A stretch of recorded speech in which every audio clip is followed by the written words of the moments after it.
Gaano nga ba kalakas si Noel Selva para makabuo ng napakalakas na kapangyarihan na kung iisipin, ang kapangyarihan ng nag-iisang Sigad Dragon na si Leviathan at ang kapangyarihan ni Noel na buong buhay niyang hindi nakokontrol sa sobrang lakas ay pagsasama-samahin para makabuo ng napaka-destructive na magic power at papakawalan in just one shot to destroy a paladin, Aesir Selva. Kaya huwag na nating patagalin pa, let's go!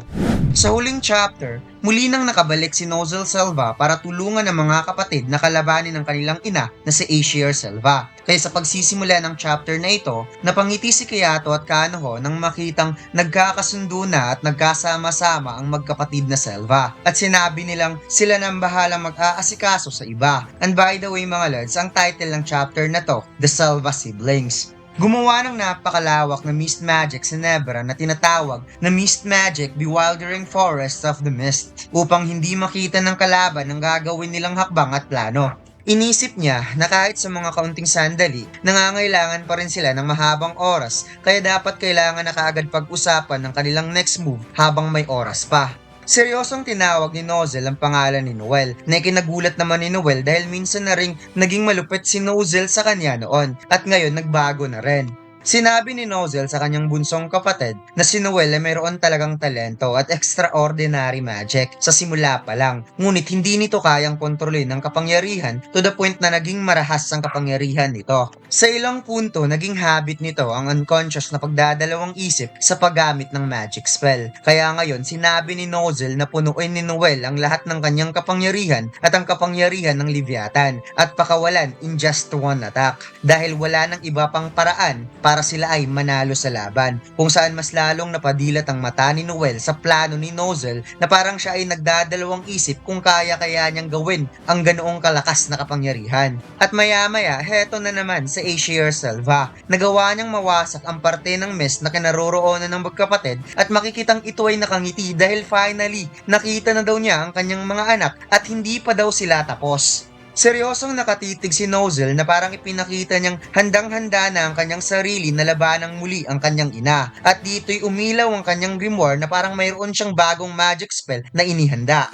Mabilis na umatake si Aesir Selva para simulan ang bakbakan. Samantalang si Nozel, sinabi niya na ipagkakatiwala niya ang lahat sa tatlo niyang kapatid dahil hindi niya gagamitin ang nakasanayan dahil babaguhin niya ang kanyang style. Ifo-focus niya lahat purely on the defense fighting style na makikitang dumikit sa katawan ni Nozel ang kanyang Mercury na parang tubig na napakalapot kung kaya't dito'y napadilat ang mata ni Aesir Selva sa kanyang nakita dahil ibang Nozel Selva na ang kaharap niya dahil gamit ang Mercury Magic sa bago niyang magic spell, siya ay naging Silver Guardian. At sinabi kay Aesir na ang mga kuya ay nag-e-exist para protektahan ng kanilang mga kapatid. Tama ba ako, ina? Kaagad hinawakan ni Nozel ang weapon at inunahan niya ng atake si Aesir. Napatingin siya sa tatlo niyang kapatid at sinabi sa sarili na bibigyan niya ng oras since alam na ng tatlo kung ano ang dapat gawin. At makikita sa mga mata ni Solid at Nebra na nag-aalala habang si Noel ay napasigaw na lamang sa pangalan ni Nozel.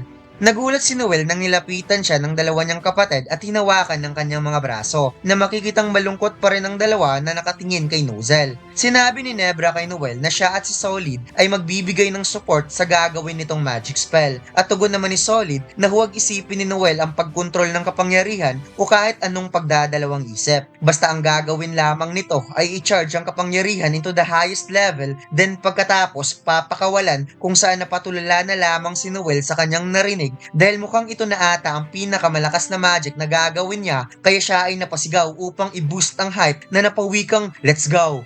Alam nyo bang sobrang angas pala talaga kapag masusuot mo ang John Mac t-shirt, lalo na't napaka-komportable pala nitong suotin dahil sa telang high premium quality at napakakapal pa. At hindi ko talaga pinagsisihan na araw-araw ko tong sinusuot dahil sobrang angas ko palang tingnan, yung tipong lahat ng tao ay titingnan ka sa sobrang tingkad ng kulay ng DTF printing natin. At ang pinakamaganda sa lahat, sale ngayon sa Shopee ng up to 30% off. Kaya saan ka makakakita ng high premium quality na sobrang angas at napakaganda pa ng print quality? Limited orders lang po tayo mga lords, kaya huwag na nating patagalin pa. Let's go! Pagkatapos, lumipat ang eksena kung saan ipinakitang umabot ang bakbakan sa loob ng gusali sa pagitan ng mag-ina na makikitang habang umaatras si Aesir Selva, pinapatamaan din niya ng water magic si Nozel Selva. Sinabi ni Aesir na hindi na rin masama para kay Nozel na magkaroon ng ganitong klaseng kapangyarihan, subalit wika niya na ang Mercury magic ay poisonous. Alam niyang masakit sa katawan ang simpleng pag-maintain ng ganyang klaseng magic spell. At huwag daw itong mag-alala dahil hindi naman daw niya ito bibigyan kahit kaunting awa. At dito ipinakitang nagawang matamaan ng sandata si Nozel kaya nawasak ang gusali at tumagos si Nozel sa malaking pader. Pagkatapos, bumalik ang eksena sa tatlong magkapatid kung saan nag-charge up ng napakatinding magic. At kung iisipin, kakasimula pa lang maipalabas ang buong kapangyarihan ni Noel, nakaramdam kaagad si Solid ng matinding kapangyarihan, na ayon pa niyang napakabrutal ng magic na ito. Samantalang, inisip na lamang ni Noel na kailangan niya talaga itong gawin upang talunin ng kanilang ina, kaya dapat dagdagan niya pa. Na makikita sa reaksyon ni Nebra habang kinokontrol ang kapangyarihan na parang siya ay kinikalabutan dahil tumatalsik ang kanyang dugo habang tumatama ang inipong kapangyarihan. Nag-aalala na si Noel para kay Nebra at Solid dahil nakikita niyang tumatalsik ang dugo ng dalawa at sobra itong nahihirapan habang kinokontrol ang kanyang kapangyarihan. Kaya inisip niyang dahil ito sa reaksyon ng kanyang magic. Ngunit sinabi ni Solid na huwag siyang magpigil at sino daw ito para mag-aalala para sa kanila. Na ayon pa ni Nebra, wala pa ito sa kalahati kumpara sa nagawa nilang kasalanan. Kung saan naaalala ni Nebra at Solid ang lahat ng pinagagawa nila noon para pagmumukhaing kaawa-awa ang bunso nilang kapatid. Pagkatapos, ipinakitang winasak ni Aesir Selva ang paligid sa ginawa niyang atake kay Nozel. At tama lang talaga ang naging desisyon ni Nozel dito mga lods na ilipat sa defense position ng kanyang kapangyarihan dahil natuto siya sa huling laban na naging easy win lang siya kay Aesir Selva. At ngayon alam niyang di talaga siya mananalo laban sa kanyang ina. Tinukoy ni Nozel ang sinabi ni Aesir sa kanya kanina na habang ginagamit niya ang ganitong klaseng magic spell, tinatamasa niya ang sakit sa katawan, ngunit ang sakit na kanyang nararamdaman ay punishment sa kanyang sariling kasalanan na dapat niyang bayaran upang buuhin muli ang band ng kanyang mga kapatid. Samantalang nag-aalala na talaga si Noel sa sitwasyon ni Nebra at Solid, ngunit hindi pa siya tapos sa pag-charge up ng kanyang kapangyarihan. Kaya sinabi niyang kapag mas lalong lumala ang sitwasyon, inuutusan niyang lumayo ang dalawa.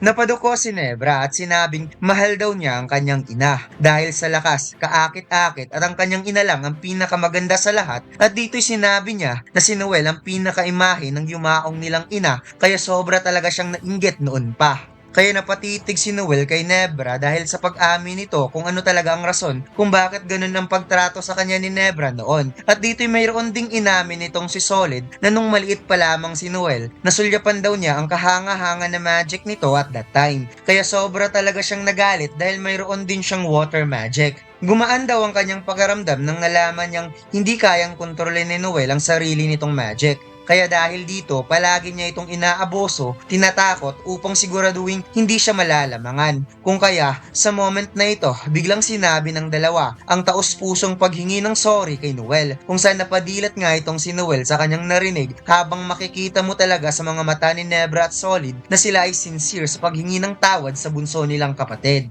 Tinikom ni Noel ang kanyang bibig na parang pinipigilan niya na mapaiyak, ngunit hindi niya napigilan ng sarili na mapaluha. Pagkatapos mas lalong nagkaroon ng matinding pressure ang magic na papakawalan ni Noel hanggang sa nakabuo ang tatlo ng isang napakalaking ulo ng dragon na ang intensyon at layunin ay pakawalan ang napakamapanirang kapangyarihan. Napasigaw si Nozel na nakikipaglaban sa kanyang ina at tagumpay niyang nakuha ang weapon kahit siya ay bugbog sarado. Kaya nang nalaman ni Aesir na pinakawalan ni Noel ang napakalakas na atake, kagad ditong umatras ngunit huli na ang lahat dahil sa sobrang lakas at bilis ng atake ay nasa harapan niya na at hindi niya na ito maiiwasan. Kaya nagmadali siyang nagcast ng magic spell para pigilan ang atake, ngunit parang simpleng tubig ang kanyang magic na walang kahirap-hirap na winasak dahil kung iisipin ng kapangyarihan ng Leviathan at kapangyarihan ni Noel na buong buhay niyang hindi nakokontrol sa sobrang lakas na ngayon ay pinagsama at pinakawalan ng buo kaya wala talagang makakapigil sa kapangyarihan na to. Anyways, matapang na pinigilan ni Ishir Selva ng buong lakas ang kapangyarihan, ngunit personal niyang nakita sa mga mata ng kanyang mga anak ang dedikasyon na talunin siya, na parang nagpa-realize sa kanya na lumaking malalakas na Magic Knight ang kanyang mga anak. Kung kaya sinabi niya na nakakahiya mang sabihin, subalit nakuha niya ng makita sa kanyang mga anak na lumaking malakas, kaya bilang isang ina, siya talaga ay sobrang nasisiyahan. Na makikitang unti-unti nang nagkadurog-durog ang paladin na katawan ni Ishir Selva hanggang sa nagkapino-pino ito at naging abo kasama ang kanyang grimoire. At kahit sa mga huling sandali, kahit siya ay isa ng kumikinang na abo, nakuha pa niyang maisip na malayo man ang tinahak ng kanyang mga anak, subalit finally, sila ay naging isang pamilya. At dito lang nagtatapos ang ating kwento mga Lods. December ulit mga Lods, and hopefully babalik ang Black Clover sa Weekly Shonen Jump. Pero kahit nasa 3 months ang Black Clover, nakikita ko pa rin ang hype nito kapag bagong release, lalo na sa Twitter ay x.com pala. Hindi talaga nawawala na maraming taga-suporta ang Black Clover, at siguradong sa 2 chapter ng December ay tatalakayin naman ay ang laban sa pagitan ni Morgan against Ichika at Nak. At ito talaga yung laban na pinakahihintay ng lahat, ngunit sa tingin ko, hindi yun matatapos ng 2 chapter lang, para mayroon ding beaten feels like. At sana hahaluan ng revelation. Kaya huwag mo sanang kalimutang mag-like, comment at mag-subscribe sa ating YouTube channel at mag-follow sa ating Facebook page. Salamat!